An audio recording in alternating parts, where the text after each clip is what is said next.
Ya baik Bapak Ibu, Alhamdulillah. Ingin saya tunjukkan pada Bapak Ibu, mungkin ada di sana Pulau Rempang ya, yang ini pulaunya Bang Yani ini yang mau diambil Cina itu ya. Kita lihat, kita lebih setengah wilayah negara-negara Asia Tenggara adalah Indonesia. Negara kita ini negara raksasa. Penduduknya juga lebih setengah dari wilayah negara-negara ASEAN. Brunei penduduknya 300-400 ribu orang.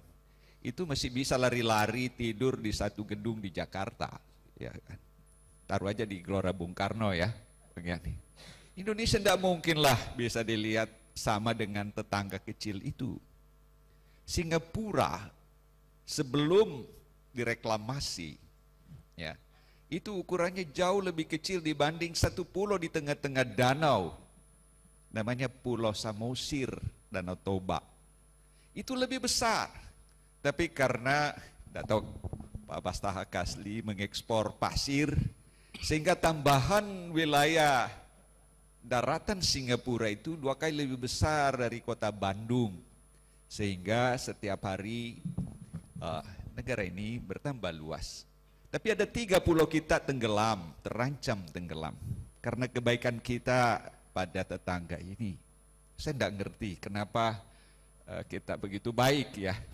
Apa sebenarnya itu ya, apa dibalik itu. Lalu kita lihat secara geografis gini, ternyata Indonesia itu 2 kali lebih besar dari Uni Eropa. Karena wilayah laut dan daratnya itu 8,2 juta kilometer persegi. Setelah Inggris keluar dari Uni Eropa. Uni Eropa itu hanya 4,1 juta kilometer persegi. Kita 8,2 juta kilometer persegi. Jadi kita itu disebut Pak Habibie a maritime continent, benua maritim. Luar biasa. Tapi kenapa kita tiba-tiba menjadi negara yang amat kecil peranannya di pergaulan dunia? Kita lihat bahkan Bank Dunia menyebut Indonesia mau bubar, terancam pecah. Ini ada 2 warga negara, ada yang nikmati surganya Indonesia, dan ada yang menikmati malapetaka di negeri ini, hidup dengan keadaan yang maha pedih gitu ya. Dilambangkan oleh Bank Dunia ini dengan wajah dengan gelangan air mata di mukanya, dan ini dia tersenyum manis gitu. Ini buku ini beredar tidak begitu tebal, 151 halaman. Ini menjadi rujukan dunia bahwa Indonesia sebentar lagi akan bubar. Nah, saya belum menyampaikan apa yang penyebabnya sehingga negara ini bubar. Tapi saya kira Mas Sumi saja yang bisa selamatkan ini ya, Pak Tahaya. Siap ya. Ya, ini tiba-tiba ini Bapak Ibu kenal, ini Ketua KPK, kolega saya, ini Menteri Keuangan kita, ini Jaksa Agung. Bertemulah di KPK waktu itu, saya masih di Komnas HAM. Saya bersama-sama dengan Laude Syarif, ya, kebetulan dia komisioner di KPK.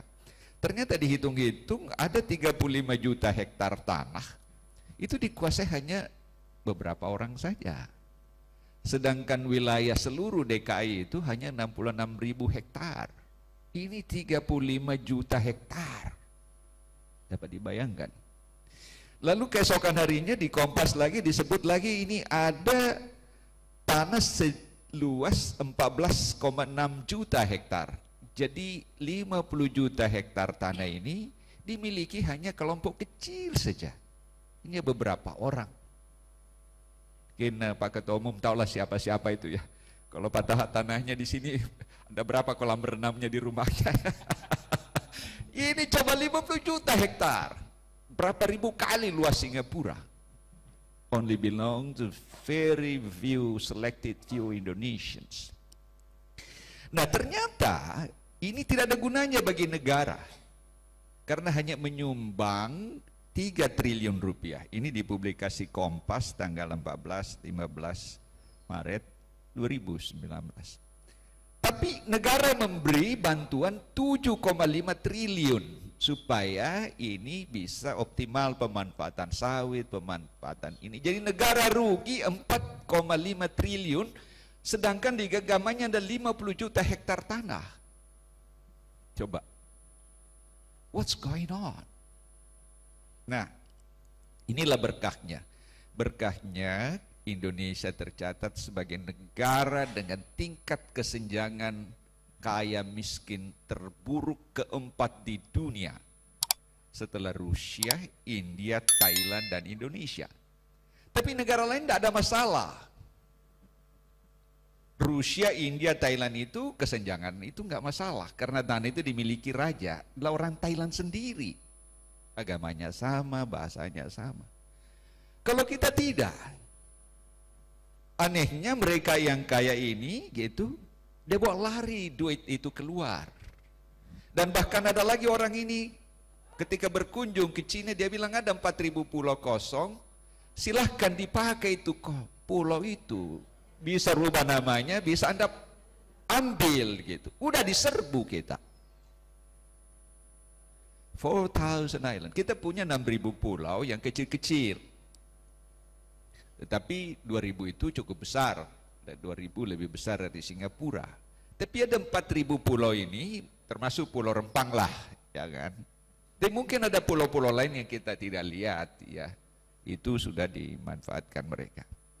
Nah, kalau kita lihat tanah-tanah yang diberikan ini dalam beberapa tahun terakhir ini, begitu baiknya negara pada orang-orang ini. Jika dihitung tanah yang diberikan ke pengusaha dalam dan luar negeri, karena dia sekongkol dari dalam ini dan luar, itu. Yang tidak usah saya sebut namanya siapa yang sekongkol itu. Pak Taha ini dia profesor juga ini, tapi karena kelihatannya rambutnya masih lebih subur dari saya. Jadi luar biasa ini Pak Taha. Coba bayangkan, tidak 1 sentimeter lagi tanahnya itu tersisa. Bahkan 2 kali lebih luas diberikan ke pengusaha-pengusaha ini dibanding seluruh dataran provinsi itu. Coba lihat di Sulawesi Tenggara ada 10.000 izin. Kasih. Mengapa terlalu banyak ini kita? Karena ada izin yang tumpang tindih. Hari ini dikasih, besok ada lagi minta dikasih. Jadi kalau ini dijumlah, tanah yang dikuasai mereka itu 2 kali lebih luas atau 3 kali lebih luas dibanding seluruh wilayah dataran provinsi itu. Mana negara yang selamat kalau tanahnya tidak ada, dikasih ke orang lain. 4.000 pulau kasih ke orang lain. Nah, ini sama juga di Kalimantan Timur. IKN yang punya tanah itu, kalau Bapak Ibu Google itu Tanoto gitu. Coba lihat lagi di Kalimantan Utara dan sejumlah provinsi-provinsi lain. That's the danger. Ban dunia bilang kalau tidak bubar dia decay from the within, dia hancur dari dalam. Ya mungkin karena Partai Masyumi belum lahir waktu itu ya. Tapi sekarang kan sudah siap kayaknya ya supaya tanah itu diambil kembali ya. Siap. Apakah Bapak Ibu mau jadi penonton di sini? Dan Bapak Ibu di sini kan warga negara asli Indonesia ya kan? Bukan pendatang gitu kan. Gitu. Nah, dengan itu kita lihat. Orang tadi ini yang diberikan tanah, diberikan segala macam fasilitas, keuntungan yang diperoleh dia bawa lari keluar. 11.000 triliun, kita punya APBN itu sekitar 3.000 triliun. 3-4 tahun kita puasa seluruh jumlah penduduk ini sama dengan dibawa lari. Kalau ada koruptor kakap apa gitu, lihat aja kelompok mereka. Presiden sudah merayu, saya kasih tax amnesty. Tolonglah bawa pulang itu duitmu. Tidak ada yang dengar. Coba Anda bayangkan, asetnya disimpan sebagian di Singapura, itu kata Sri Mulyani. Sehingga bayangkan sejak 9 atau 1 dekade terakhir ini tidak ada penurunan angka kemiskinan. Tapi orang kaya naik sekian kali lipat. Bukan jumlah orang kayanya, tapi orang kaya yang sedikit ini kekayaannya bertambah. Nah dengan itu kita perlu merenung. Sehingga tidak heran 100 juta penduduk Indonesia dan mungkin sekarang setengah penduduk Indonesia 270 juta jiwa sama dengan kekayaannya 4 orang, bukan 4 perusahaan. Jadi saya dengan Pak Ketua Umum, Mas Arief, Pak Taha, saya 4 orang ini kekayaannya sama dengan setengah penduduk Indonesia. Begitu kayanya. Mana negara selamat dengan keadaan begitu? Kalau misalnya 4 istri, satu saja yang menguasai 4 pulau, satu ini digusur setiap saat, kan tidak mungkin lah itu ya, keluarga itu bisa selamat. Ada 4 anak, satu dimanjakan, yang satu diberi segala keistimewaan. Nah, ini masa COVID kemarin, saya baca di Jakarta Post dan di sejumlah publikasi internasional, 50 orang. Bukan perusahaan, itu total duitnya gitu, kayaknya 48% dari total GDP, jadi sekitar 80% dari APBN, lebih 3.000 triliun. Luar biasa surganya bagi mereka yang menikmati persekongkolan bisnis dengan kekuasaan itu. Itulah produk dari reformasi 25 tahun terakhir ini, dan inilah produk yang paling ekstrim dalam 10 tahun terakhir ini. Apakah kita mau meneruskan ini atau tidak? Siap untuk melakukan perubahan ya Bapak Ibu? Ya. Jadi ada 3 kata yang bisa kita pikirkan. This is extremely important movement dari Partai Masyumi. Ini suatu yang amat penting kita harus atasi. Atau istilah the absolutely vital, satu yang mutlak kita harus perubahan. Mungkin 2 kata itu tidak begitu relevan kita gunakan di lingkungan keluarga besar Partai Masyumi. Tapi yang saya kira yang paling tepat adalah situasi ini is a matter of life and death for the entire nation. Kalau ini tidak berubah, ini adalah persoalan hidup atau hancurnya atau selamatnya bangsa ini. Gitu. Kita di penghujung perjalanan sejarah. Apakah kita mau membiarkan negara ini berkeping-keping dan tidak disaksikan lagi anak cucu kita? Kata Bank Dunia, we can no longer survive. Prabowo menyebut menjelang tahun 2030, saya lihat di publikasinya di BBC, Indonesia sudah bubar. Ya. Jadi itu kata beliau, dan itu benar dikatakan Bank Dunia. Nah, kembali dari situasi itu, yang kedua yang ingin saya sampaikan. Ada 3 corak pemerintahan di planet ini dari 193 negara di dunia. Nah, saya bersyukur saya sejak dulu muda, Bapak Taha masih muda juga ya. Saya semester 1, semester 2 waktu kuliah di Ujung Pandang, daerah Makassar, saya ikuti pertukaran mahasiswa. Jadi masih umur 20 tahun, 21 tahun. Saya diberi kesempatan oleh Menteri Muda waktu itu untuk keliling ke negara-negara ASEAN dan Jepang melalui pertukaran mahasiswa itu. Saya bisa ke Kanada, bisa ke Australia. Alhamdulillah saya cepat bisa menyelesaikan doktor saya. Sejak umur 30 saya sudah selesai S3 dan saya tinggal di Amerika, belajar di Syracuse University, New York. Saya pulang, saya diperbantukan di Perserikatan Bangsa-Bangsa. Saya berkantor di Bangkok untuk menangani 24 negara, namanya Project Appeal Asia Pacific Education for All, mengevaluasi proyek-proyek UNESCO di berbagai negara di kawasan Asia Pasifik. Alhamdulillah sudah mengunjungi sekitar 100 negara di planet ini.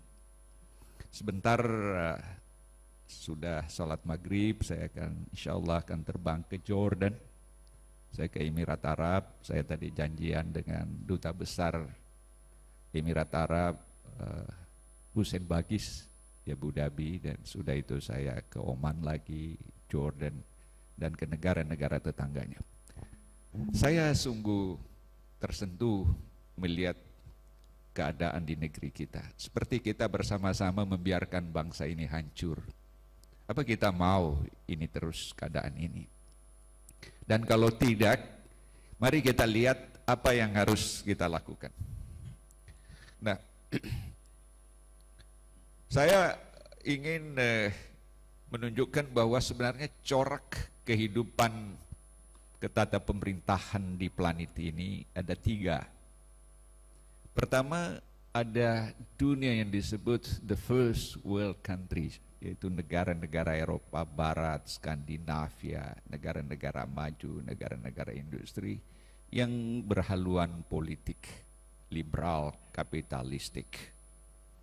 Jadi di sana laki-laki bisa kawin laki-laki karena hak individu boleh. Gitu. Bukan pilihan kita untuk hidup dalam sistem demokrasi seperti itu. Ada juga tipe kedua, yaitu tipe negara-negara sosialis yang berhaluan politik komunis otoritarian. Sepanjang abad 19, abad 20, pembantaian umat manusia ya dalam laporan Perserikatan Bangsa-Bangsa itu hampir semuanya dilakukan oleh negara-negara yang berhaluan politik komunis. Islam di Uighur, Cina dibantai, mungkin lebih 1 juta gitu. Anak-anak kecil dimasukkan sekian ratus ribu di camp supaya jangan dekat dengan Islam. Gitu. Di era Pak Harto kita menjauh dari negara ini karena tidak sesuai paham Pancasila kita. Kita tidak mau mendekat ke situ. Dulu waktu saya sebagai ketua Komnas HAM, saya pernah melakukan FGD karena saya melihat kenapa tenaga-tenaga kerja kasar dari Cina membanjiri negara ini, datang ke Morowali, datang ke sini, datang ke sana. Padahal aturannya jelas, siapapun mau bekerja di Indonesia menguasai bahasa Indonesia. Ya kalau Pak Taha ya kita misalnya harus bekerja di Cina, kan tidak mungkin kita pakai bahasa Sunda, kita harus pakai bahasa Cina ya kan?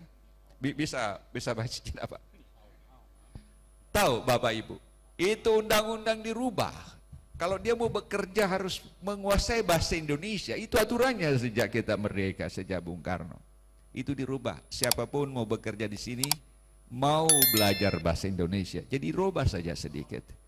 Begitu indahnya kita dari hidup bernegara ini gitu. Kenapa itu dirubah? Saya mau tanya Bapak Ibu, apa alasannya itu dirubah? It's very suspicious, mencurigakan. Nah, tapi itulah yang terjadi, gitu.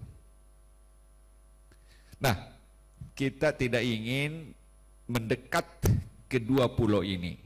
Kita tidak ingin ke pulau kapitalistik dan kita tidak ingin juga ke pulau sosialistik. Kita ingin mendayung di antara 2 pulau, kata Bung Hatta dalam bukunya, mendayung di antara 2 pulau. Itulah yang kita gabungkan, nilai-nilai yang unggul di belahan dunia pertama, di belahan dunia kedua, dan menjadilah belahan dunia ketiga. Yang kita perkenalkan istilah itu di Konferensi Asia Afrika di Bandung tahun 55. Tapi sesungguhnya itu adalah paham Pancasila. Just and civilized humanity, kemanusiaan yang adil dan beradab itu jauh lebih indah dibanding nilai-nilai hak asasi manusia, pri kemanusiaan. Jadi kita juga tidak mau seperti negara-negara yang otoritarian itu, yang membantai warganya sendiri sekian puluh ribu ya ketika mereka memprotes kebijakan pemerintah Beijing. Dia tanam lapangan terbuka Tiananmen, dibantai habis. Kita tidak ingin ke situ. Nah, jadi jangan sama sekali Indonesia ini perahunya dibawa mendekat ke komunis atau ke liberal. Disadari atau tidak, ya, kita pernah memang mendekat ke pulau liberal di dunia satu. Tapi sekarang ini kita mendekat lagi ke pulau yang kedua, itu. Nah, mengapa ini saya mau cerita sedikit ya. Saya merenung sejenak gitu ya. Kenapa sih dulu Amerika dan sekutunya di barat itu membenci Islam sampai menghancurkan Irak, menggulingkan Saddam Hussein, Muammar Gaddafi di pantai digulingkan, yang memimpin Libya, dikacaukan semua negara-negara Islam, dan juga invasi di Afghanistan. Tapi ternyata saya ikuti pidatonya Obama dan Tony Blair 2014 di CNN dan 2015 juga di Fox News oleh Barack Obama dan Tony Blair. Dia minta maaf pada dunia Islam. Tolong saya dimaafkan karena kami dapat laporan dari intelijen kami, ternyata laporan itu salah. Jadi tolong saya dimaafkan. Gitu. Bapak dengar baik-baik pidatonya Obama dan pidatonya Tony Blair. Nah, sesudah itu saya kunjungi negara-negara yang dihancurkan itu oleh Amerika Serikat. Ternyata motifnya bukan agama. Karena minyak di bumi negara-negara Islam ini terlalu banyak. Di Irak waktu itu saya hitung-hitung penduduknya hanya 30 juta. Tapi per hari minyaknya itu 5,1 juta barrel dihasilkan. Indonesia 280 juta penduduknya hanya menghasilkan 400.000 barrel. Salahnya negara-negara Islam ini, dia tidak mau bekerja sama dengan perusahaan-perusahaan minyak Amerika dan Eropa. Itu Saddam Hussein. Dia tutup. Sehingga ketika dia diserbu itu dulu undang-undangnya yang dirubah. Sehingga kekayaannya itu menjadi berkah bagi dunia kapitalis. Nah, karena ada jarak selama lebih 2 dekade ini dimanfaatkan Cina untuk mendekati negara-negara Afrika, ya, mendekati negara-negara Muslim, begitu, ya. Nah, disinilah Amerika kaget. Nah, lalu kemudian ada seorang asal Somalia namanya Ilhan Omar dari Partai Demokrat menginisiasi 2 tahun lalu mengundangkan undang-undang anti-Islamofobia. Siapa yang menjelekkan Islam maka akan menjadi musuh Amerika. Karena Amerika tobat. Dilihat ekspansi Cina luar biasa. Dia membuat obor, one belt, one road. Belt, ya. Itu dengan ini bor ini inisiatifnya Beijing itu pada 2013 ingin mengimbangi Marshall Plan-nya Amerika, 155 negara yang menghubungkan negara-negara Eropa. Jadi semua ini mau dikuasai sampai ke Afrika. Saya jalan dari Lagos ke Abuja di Nigeria, kemudian saya juga ke Nairobi, Kenya, lalu terakhir beberapa waktu lalu saya di Kampala, Uganda. Begitu saya keluar dari airport, saya lihat semua baliho besar, papan-papan reklame itu tulisan-tulisan Cina. Karena ekspansi Cina ke negara-negara Afrika yang luar biasa. Karena Amerika menjauh dari tadi dunia Islam. Tapi begitu melihat ekspansi Cina begitu dominan, lalu Amerika sekarang menjadi pionir, ya, untuk berada di belakang dunia Islam. Bahkan diangkat special envoy, duta besar di Gedung Putih yang memonitor semua negara di planet ini siapa yang menjelekkan Islam. Dan begitu ada ditemukan, maka special envoy ini bergerak.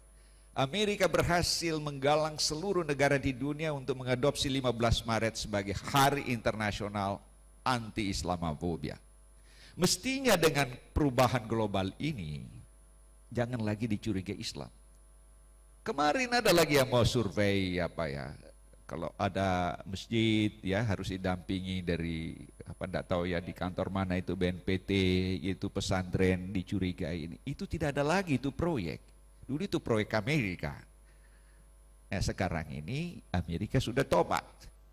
15 Maret ya 2023 ini ditetapkan oleh PBB menjadi Hari Internasional Anti Islamophobia. 15 Maret itu hari yang dikenang oleh dunia pada saat umat Islam di New Zealand, di Wellington dan Christchurch dibantai ya pada saat sholat. Jadi Bapak Ibu, dunia berubah.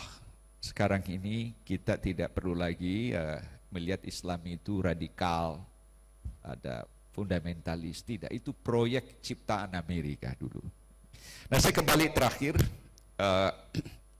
saya kira apa yang akan kita lakukan ini, jadi pemilu itu, saya satu hari merenung juga dengan 3 polarisasi tadi. Saya lihat pemilu yang dilakukan di Korea Utara yang mengantar Presiden Kim Jong-un itu. Jadi kalau di Bapak Ibu lihat di Pyongyang gitu ya, saya biasa di perbatasan 2 Korea ini gitu ya. Ini urusan HAM ini macam-macam. Jadi ketika 2014 dia terpilih kembali, 100% memilih Kim Jong-un kembali. Dan itulah pemilu paling tenang, paling cepat diketahui hasilnya. Jadi kalau warga dari sekitar 27 juta ini berbondong-bondong ke kotak-kotak suara, ke TPS-TPS, itu setiap yang mau menyampaikan hak suaranya diambil kertas gitu sebelum dicoblos, ya. Warga yang memilih itu dia tunduk dulu di hadapan TPS karena di situ ada fotonya Kim Jong Un di dalam. Dia tunduk, hormat, baru masuk bawa itu kertas, lalu dicoblos. Tetapi partai yang dipilih hanya partainya Kim Jong Un, tidak ada partai lain. Sudah selesai gitu. Masuk lagi, dan itu pakaian resmi, pakaian jas gitu. Gitu. Jadi itulah tipe cara memilih di negara-negara berhaluan politik sosialis tadi.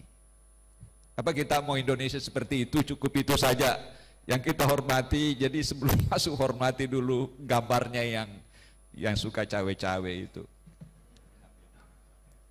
Tapi di negara yang berhaluan politik kapitalis pada tahun 2000, Al Gore, wakil presiden Amerika waktu Bill Clinton itu mau maju jadi presiden bersaing dengan Bush.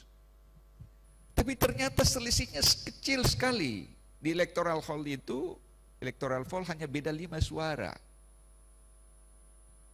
Al Gore mendapat 266 dan Bush 271, hanya beda 5 suara. Terpaksa ada pemilihan ulang dan perkara di Mahkamah Agung di Florida. Tapi akhirnya Mahkamah Agung Amerika memenangkan Bush dan menang dia. Coba Anda bayangkan dengan tipe yang berbeda sekali dengan tipe sistem politik sosialis. Indonesia kalau mendekat ke sini seperti yang tadi terjadi lagi pada 2019 kemarin, 815 petugas TPS meninggal. Yang tidak wajar, katanya kecapean. Ada 5.100 sekian yang dirawat di rumah sakit. Gajah Mada melakukan penelitian. Itu karena katanya diteror supaya mengikuti pesanan politik bagi para petugas itu. Saya kira kita di persimpangan jalan. Masumi Hasir survive, menyayangi negeri ini. Di depan kita ada 3 polarisasi, Cina dengan sekutunya dalam barisan obor yang mau menjangkau 155 negara di planet ini. Sehingga kalau kita lihat keberadaan Pulau Rempang yang berada di mulut Selat Malaka, kalau nanti di sini ada pekerjaannya, katakanlah misalnya 10.000, Cina bisa pasang di situ angkatan perangnya untuk melindungi orangnya. Dan kita tentu kita tidak tahu bagaimana nasibnya negara ini. Jadi bukan hanya misi ekonomi, tapi ada sesuatu yang kita perlu pikirkan bersama-sama. Semoga Partai Masyumi ya menentukan pilihan yang tepat, apa kita mendekat ke Pulau A atau ke Pulau B. Tapi saya dengar kemarin dari semangat Pak Ketua Umum ya, itu jelas pulaunya mau kemana. Baik, saya kira itu saja. Terima kasih. Assalamualaikum warahmatullahi wabarakatuh.